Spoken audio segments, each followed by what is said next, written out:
I'm sorry, I had a technical issue. Where did you stop at? 23. 23. On 23 now. Yeah. In the labor there is profit, but a talk of the lips tendeth only to penury. The crowns of the wise is the riches, but the foolish of fools is folly. A true witness delivereth souls, but a deceitful witness speaketh lies. In the fear of the Lord is the strong confidence, and in his children shall have a place of refuge. The fear of the Lord is the fountain of life, to depart from the snares of death. In the multitude of people is the king's honor, but in the want of people is the destruction of the prince. He that is slow to wrath is of great understanding, but he that is hasty in spirit excelleth folly. A sound heart is the life of the flesh, but envy the rottenness of the bones.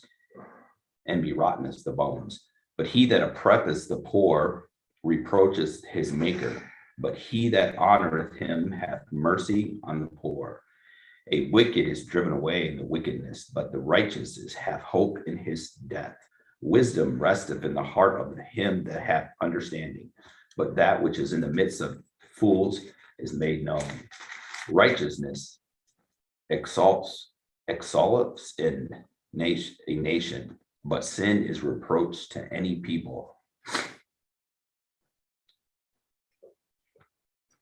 Oh, The last one. okay. The king's favor is toward a wise servant, but his wrath is against him that causeth shame.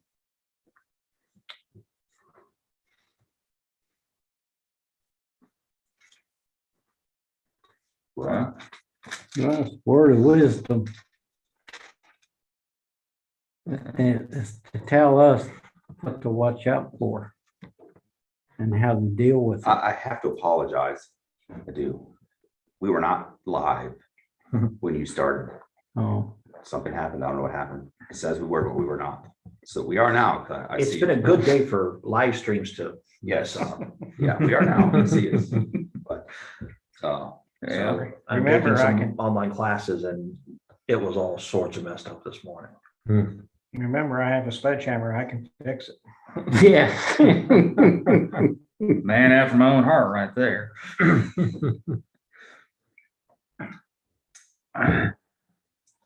Well, And the mouth of a fool is a rod of pride, but the lips of the wise will preserve them.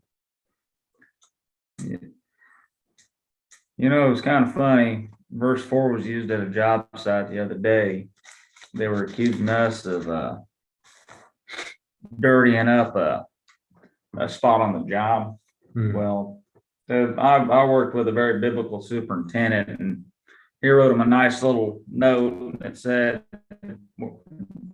"Where no oxen are, the crib is cleaned." We put on there basically stating we weren't that part of the job. Yeah. But the oxen bring enough strength to make the mess worthwhile. Yeah. The hillbilly pillar phrasing of the second half of that. all right. For the folks back home. Well, I prefer a tractor. Yeah. It's a modern day ox. It makes messes too. But yes, but not quite the same. You don't have to feed them hay all winter. I don't have to clean the barn out either.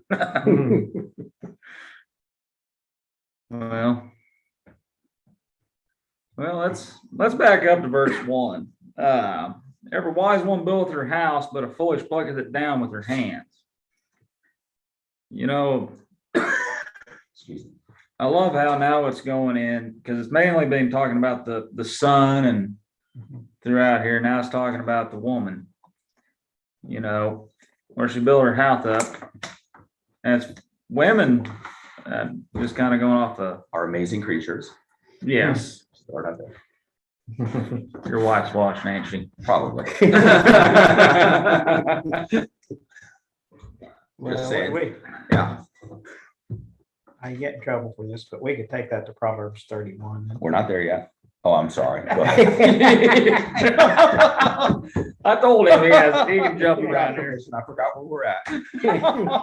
But He it has a goes so tendency to well jump with ahead. it. You're right, it does, absolutely. But anyhow, the idea here is that in our society today, we have so many things going on, and with some of the women live things, they actually tear their house down instead of building it up. They spend more time wrecking it, and I'm not talking about taking a crowbar to it or a sledgehammer. Right. I'm just talking about how they speak and what they do, Yeah. and instead of working for the common good, Good. then there's division within, and In between a house. and yes. any division in a household. house, that house will Mhm. not stand. According Yes. to the word of God, and so you can't do that. So when you got any part of the house trying to tear it down, whether they realize it or not, most of the time it's unrealized what they're doing. But it does happen, and having been a pastor for a great number of years, you see it, it's there. And so, and it goes both sides. Sometimes it's the guy, sometimes it's the gal. And so, Absolutely. I'm thinking it's not a literal house, but just their cause in general. A lot of the strong women's livers came out early in support of all the trans and, oh, if they say they're a woman, they're a woman. And now they're finding out, you know what? A natural born guy whoops women in women's sports. He's a mediocre athlete at best in the men's, but he's setting all sorts of women, and they are destroying their own. Yeah. I watched something last night, and it was a woman, arguably the best boxer / kickboxer, female fighter to date. Okay. I mean, she just walked all over any opponent she stepped in the ring. And then one day her trainer said, you know, you might consider fighting a man. You're that good. So they got her a fight with a fairly low ranked amateur guy who cleaned her clock. She had the better technique. She was far more experienced. She had every advantage except for the biological one. And her technique could not make up for his natural speed and arm reach and just that extra little bit of strength that he had in each hit. Yes, she hit like a ton of bricks. I'm not saying she couldn't whoop me. She easily could. But against someone that's even somewhat close to equally trained, it's not a fair fight. And it's their own demise that they fought for. They've done it to themselves in hillbilly terms, as we say. yeah, that's what they're saying. Be careful what you do, because you may tear your own house down. Yeah. Mm-hmm. What do you do? Say, all right, you're married. What do you do with a woman like that, or with a man like that tears a house down? No, it's generally because, Pray. Well, yeah, do a lot of praying, but it's generally because of pride and selfishness. And so you try to bring out what's missing and what corrections need to be made. But as it says in here, that people of folly won't accept the rebuke. I mean, that's just the way it is. They don't want to be told no, that's not the way you're supposed to do it. And that your own interest isn't the only thing that's involved here. It's for the whole household. It's for the entire community, if you will, because whether it be starts with a household, but then it ends up a community, and then a state, and then a nation. yeah. And it's all tied together at that lowest common part of the family. And when the family goes in this country, then it just about has, but when family goes, pretty much over. Yep. You mean if you strike a blow to the foundation, the building will crumble? That's generally what happens, yes. That's the way it starts. I read that somewhere. Oh, yeah, in the Bible. That's why our cornerstone needs to be more firm than what we can build with our own hands. On solid rock. So every wise woman buildeth her house, but a foolish plucketh it down with her hands. And I will just switch. Every wise man buildeth his house, but the foolish pluck it down with his hands, because to me it is interchangeable. Every wise person builds their house. They build up their household. They do godly things. We're going to do things that make us proud of our house, and we're going to do it. But a foolish person or woman or man is going to build their own house, tear their own house down by their own doings, by their own deceitful, evil, wicked ways. That's some powerful right there. We can stay there all day. Yeah, absolutely. Well, go up to verse 9. Fools mock at sin, but among the righteous they're in favor. You know, look at what's going on now. They're just pretty much looking at sin in the face and just laughing at it. Yeah, I have to say, after a day of an election in this country, to listen to what I would consider good God-fearing people, and then you just hear their political views and you're thinking, how could you be happy over that? Yeah. How could you vote for a party that wants to destroy young babies in their womb for your own benefits? No, there's middle. Yeah. And It's Still ongoing. it's still ongoing. Yeah, It looks, depends on which election and how you read things, but Fair enough. yeah. inconclusive is the best conclusion at the moment. Okay. It don't matter. God's in control. Absolutely. But fools make a mock of sin. You just gotta sit back and watch and laugh when people do that. Yeah. And I Well, think it comes to a point where, and it's not a last resort, but all we can do is pray, because we've already spoken, we're already praying for them.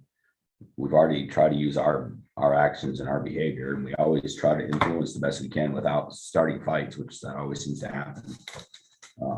But some of this that's going on is a train wreck. You just sit back and watch the stalled car fixing to get smashed on the train tracks, and there's nothing you can do about it. But yeah, Absolutely. Where's that passage that says this calls for the patience, endurance on the part of the saints? I think that's Yeah, Patience and endurance isn't much fun sometimes. one place in Revelation 13 where it says that. Absolutely. But It's talking. I don't- I was in the middle of reading some, so I didn't know if that number 9 was what you was getting at earlier. So, Mhm. then, I want to read you 13, 14 to think over. Even in laughter, the heart is sorrowful, and the end of that mirth is heaviness. Sorry. The backslider in heart shall be filled with his own ways, but a good man shall be satisfied from himself. You know, we talk about backsliders a lot. Usually, you know, they try and follow Christ the best they can. They always, like pigs to the mud, like a dog to the vomit, as written. They always go back to their own ways, the way they want to be. And then, Because they truly didn't believe in Christ. That's the problem. I agree. I like the first part of that verse. And it sticks out for me. Even in laughter, the heart is sorrowful. You ever just see somebody who's putting on a fake smile absolutely. Or a fake laugh. or fake laugh? Yeah, you see they're smiling and you're like, they're not happy. Hmm. They're absolutely, that is not a smile. And the more you look at it, the more you realize they're not smiling. It's a frown. They're grieving. At a glance, it looks like a smile, but the Yeah. rest, you can do this all day. But if the rest of your face doesn't match that smile, you're not smiling, you're sorrowful. I seen that last night, some of them politicians, that one, what a fake grin or smile they had. I don't know if he's tired or what, but Oh, I forgot to say this too. Yesterday, we did this yesterday, right? Yeah. At the Methodist church, right? Mhm. The Methodist church, no, Don. The Methodist church Facebook page got a ding against it for violating their community standards on something that we posted.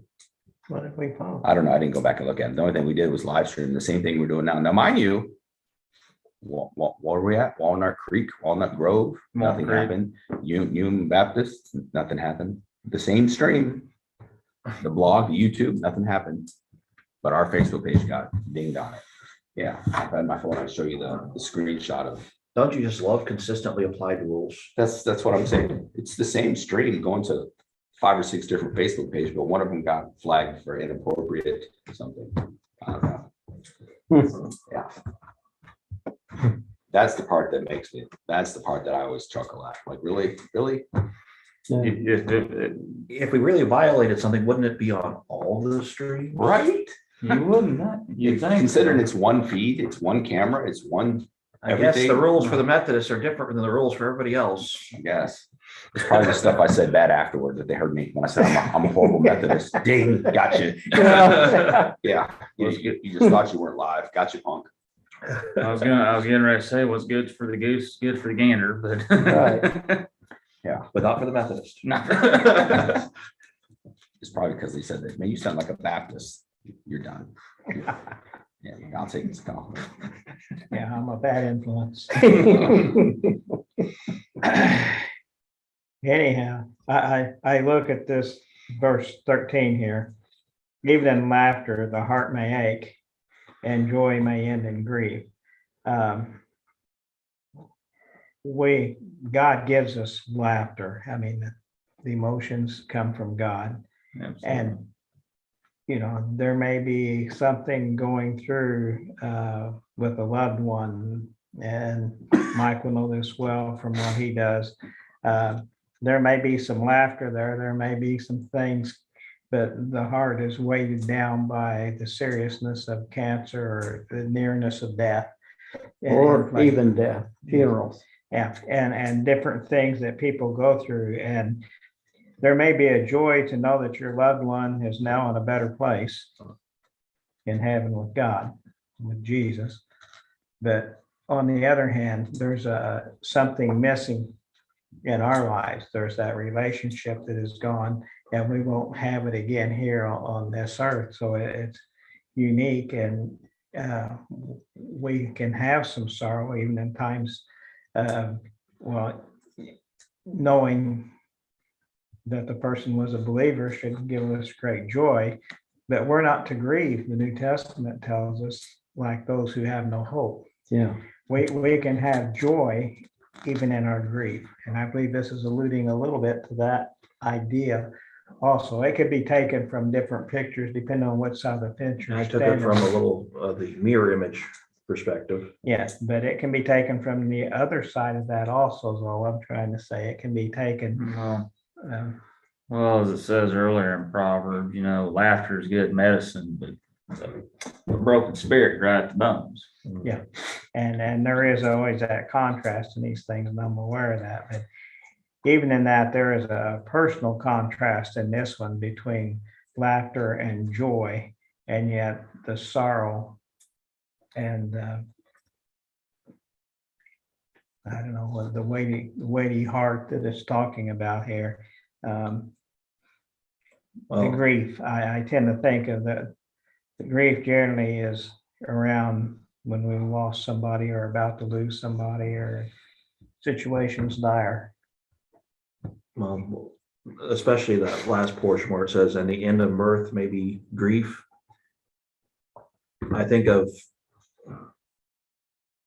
how many times have we seen on the news or in the papers, or even sometimes more personally, where there was a party of some sort. I'm going to say usually not very godly in nature. And then either one of the party goers imbibed a little too much, imbibed something that was laced with something bad, tried to drive home drunk and crash and either killed themselves or others. I don't know that they were drinking, but I can think of some young people from the local area that when I was still in junior high, still grade school, I think. They were coming home from a big family get together. Yeah. Cannons. Yep. And as far as I know, they were just driving too fast and enjoying a teenager with a vehicle, letting the tires spin, and they went off a bridge, Mhm. and two of them died and one barely made it. Yeah. And at the end of the mirth of that party, not that they were doing anything wrong in that party, but there was grief at the end of it. Yep, for a long time. Remember that. That one may not be the best of examples, but I do know plenty where, There's plenty of. especially with the drinking and the drugs and the worldly parties, that end in great tragedy because they overdosed or killed somebody when they were stoned on the way home or whatever.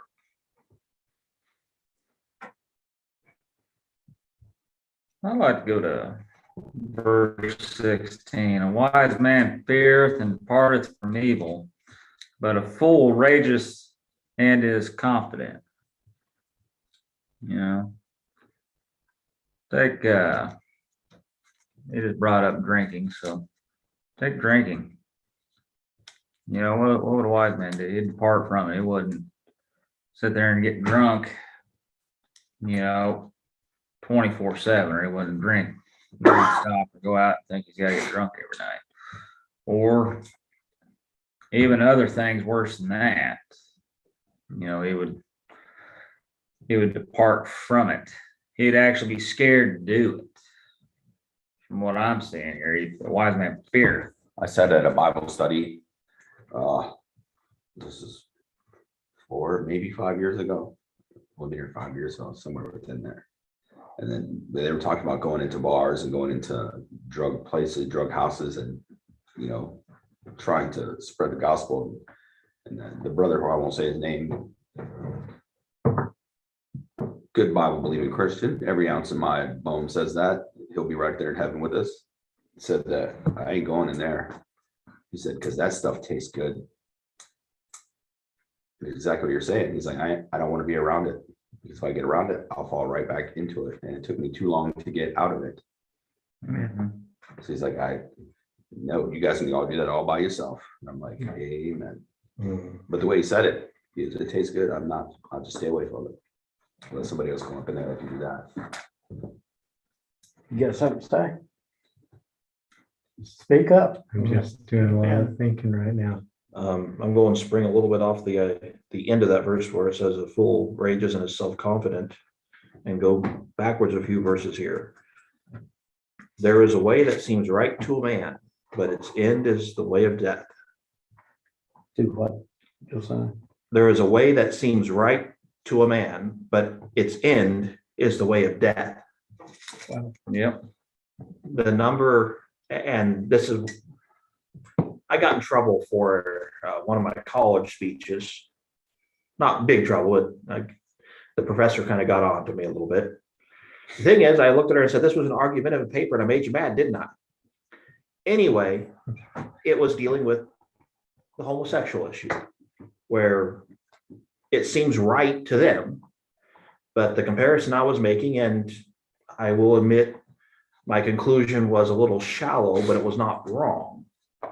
Given the statistics I looked up, the average lifespan of a homosexual person at that time that started in their mid to late teens was about the same lifespan of someone who started heroin in their mid to late teens. That's what the CDC and a few other major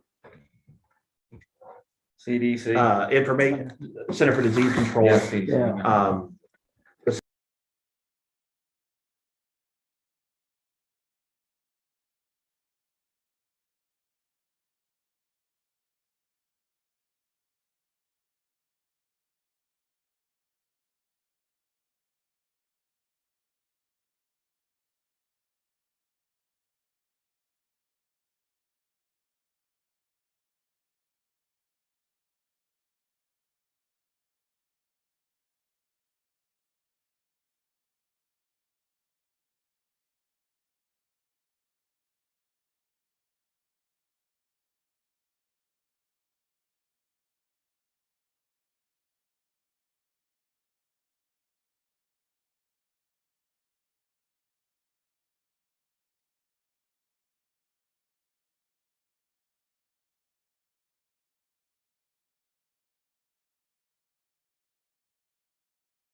I'm sad a lot because I did some stupid things and I grew up in a home where my dad yelled all my life.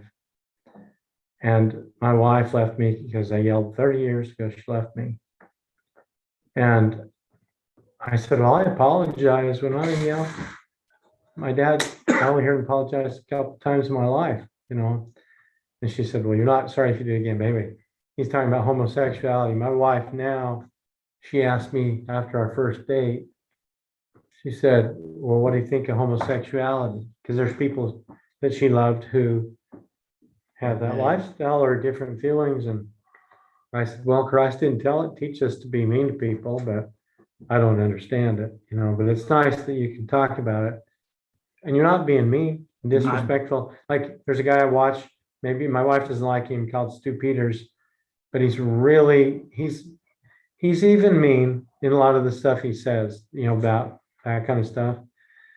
And yet, if we had a child who felt that way, we'd probably be more understanding. We may not say, hey, that's okay, but we'd at least have empathy. Does that make sense? And I appreciate. The only classmate of my graduating class that is deceased so far Yeah. was from suicide, and he was in a homosexual lifestyle when he did so. Yeah. I'm just gonna read this here. It says, Facebook blocks to help keep Facebook safe. We sometimes block certain content and actions. If you think this is a snake, let us know, but they don't tell you what the content connection was, but it's something that was streamed last night. Hmm. So I'm just gonna ask them what the, you talking about? So any of you guys remarried then? I am. You are? Yeah. Okay. I just was just feeling how grateful because I feel like you guys are good men. Well, thank you. And I want to be a good man. I'm trying. Well, you are. Wish my son and daughter wanted to be around me more. My daughter talks to me. My son doesn't much. My ex-wife, she talked about me for a lot of years. Yeah. My son's named after me. Now I'm gonna cry and I don't want him seeing it. It's all good, man. Yeah. Anyhow, just want so much. I worry about my son because he got very discouraged years ago. And I've known people. In fact, there was a young man. Maybe you've heard of Warren Jeffs. He's a world-renowned polygamist. He's related. His great-grandfather. We have 4 sets of great-grandparents. His mother was my mom's cousin. Oh, okay. We've never known him, but I felt to go visit him because he was in prison. But years ago, I took my kids when they were little to go see the temple lights up in Salt Lake. Right. And on the way, I stopped at the prison to take him to visit people in prison. I'd never been there. I drive up to the gate and the guards are like, where do you think you're going with these kids? And I said, to visit people. They said, to visit who? And I said, whoever needs visiting. They said, no, you don't get it. You can't bring kids in here and you have to get a background check and all this stuff, you know? So I wanted to go visit Warren Jeffs in prison because he's my great-grandfather's great-grandson, even though we've never known him. And that's a long way to go from Utah to Texas. And I don't want to get turned away. But we went to a thrift store, Colorado. And I saw 2 fundamentalist ladies, you know, with the long skirts and all. Mhm. So I wanted to talk to him and I asked him, do you believe in the Book of Mormon? You know, because that's what I've been raised. Right. And they said, yeah. So I knew they were Mormon fundamentalists. And I said, well, I'm actually related to a man named Warren Jeffs. I wonder if you know who he is. And they're like, yes. How do you know Warren? I'm like, well, it's obvious you know him. Are you related to him? The older lady says, no, but she is. And she points to the younger gal. This lady was probably pushing 50, points to this 20-year-old gal. And I said, oh, how are you related to him? She said, he's my father. Really? And I said, oh, wow. And then I said, do you keep in touch with him? And she said she wrote to him. And I said, well, will you do me a favor? Because my mom got mad at me for telling the people at church we're related to him because she's embarrassed, you know, we're related to him. And I said, Mom, you pick your nose, but you can't pick your relatives. I'm pretty sure my great-grandfather would want us all to love each other no matter what anybody does or has done or says or believes, you know. Mm-hmm. Anyway, so here's an opportunity. Just a few months later, his daughter's there. And I said, well, will you do me a favor? She said, what's that? And I said, when you write to him, you let him know you met a relative of his that we don't know each other, but let him know that I love him. And even though he's done terrible things, but we've all done things wrong. She said, I'll do that. And I had a feeling all of a sudden they didn't even look like that these two ladies are related, even though she said she is, right? I said, are you two related? And then the older lady said, I'm her mother. This was one of Warren Jeff's wives and his daughter. Well, I go home, I look in our family history and I find out none of his family's there, but he's in there because his mom's my mom's cousin, but none of his wives or children were in there because they don't have much to do with the church I've grown up in. But then online I find he's got a son named Roy. And Roy was ousted from the community when he's 14 years old. And I look at all this indoctrination stuff, all this follow the prophet, which remind me a little bit of how I grew up. And I see, he's married these young girls, told him God wants him, that kind of stuff. I don't believe he's a prophet, but the son was ousted. I find the son on Facebook. So I friended him and sent a message to him. He said, you don't know me, I'm a distant relative of yours who met your mother, please call me. Shortly thereafter, within probably hours, I get a call from a young man, 25 years old. He was ousted when he's 14 and he was crying. I'm pretty sure he was crying. And he said, where'd you see my mom? I haven't seen my mother in over 5 years. So I started a thrift store here. You're welcome to come stay with us. I'll help. I knew I needed to talk with her because, see, their prophet, her husband and the daughter's father taught everybody not to affiliate with anyone that doesn't do what they tell them to do. You know what I mean? Shunning. The young man, I wanted to reintroduce him to his mother. I couldn't catch up with him. I spent so many hours back at the thrift store, gave him a card. The first time, gave someone a card to give to him again. But the young man, he ends up later on Facebook, I see him post celestial bisexual. So he's developed a different lifestyle. Broke my heart. And then a year later, I was never able to reintroduce him to his mother. A year later, I found out he committed suicide, and it just The way that breaks my seems heart. right, Huh? the way that seems right often leads to death. Well, so I don't have understanding. My wife has a lot of empathy for friends and people that she loves. And I understand. I want to have empathy for them, but yeah, it doesn't lead to things that are good, does it? The heart is deceitful above all things is another verse we could discuss many a time. Yeah. Yes. I'm sorry to take so long. I couldn't told you more. You're good. You're good. This is a very informal gathering, so. I wouldn't want everything heard on the internet because I don't want to be, there's enough persecution already. Anyway. No, I'm a Baptist, obviously. I don't know a lot about the Book of Mormon. I've read little bits and pieces here and there and a little hearsay and understand a little bit, not much. Okay. It's not mine to judge. God will decide what's right, what's wrong. Well, thank you for being kind. And in this part, but this book right here Mhm. is pretty much more than I'll ever attain. Yeah. And it's got two versions, King James on this side and NIV on this side. Okay. Okay, there's two versions of the Bible and that's IV. it.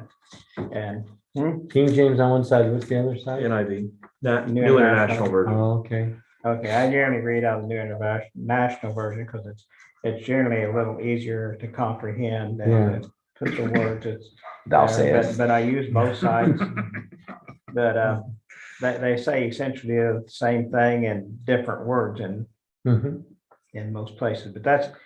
But this is where we draw close to God. This is where we study His Word to try to understand what God would have us to do. And learn who he is. And that's what, that's what being in a church or that is about, is learning to walk with the, with the Lord according to his standards and not our own. And so what we're looking at here is different ways of looking at little points of God's standards in the Proverbs. That's really what it's about. Understanding the Proverbs is understanding that God is directing these as they were written down thousands of years ago and kept through the ages, through the Jewish community and the scribes and the priests. And so we have them, and I believe we have a very good recording. Now, going from one language to another is not always easy, and ancient Hebrew, I'm sure, is not an easy task. But just looking at these things and understanding that, there's things in here that if we will look at, we can draw closer to God and we'll know more about his character. Because ultimately, that's what the Word of God is showing us, is God's character. And it's revealing Jesus Christ from the beginning of the book to the end of the book. So I can find Jesus in all aspects. Absolutely. of the Amen. book. And so just looking at it and not trying to understand what God would want me to know, what's the main point, what's the point of the Proverbs that we're reading tonight. How do I apply them in my life? Absolutely. And how do I apply those things, and how does it relate to the people around me? And so it's not an easy thing. People think, it's a crutch or something. No, it's tough to do. It's hard to do what the Lord calls us to do. And it's very difficult, much easier to be of the world than it is to walk It is according extremely, to God's way. extremely easier. I'm sorry, but I grew up, my dad, I love him, but he treated my mom terrible. A lot of yelling, swearing every day almost. And my first wife left me. She said she's afraid I'd become like my dad. And I saw a lot of hypocrisy and a lot of problems. My parents amazingly are still married after 62 years. And I'm divorced, I just can't even tell you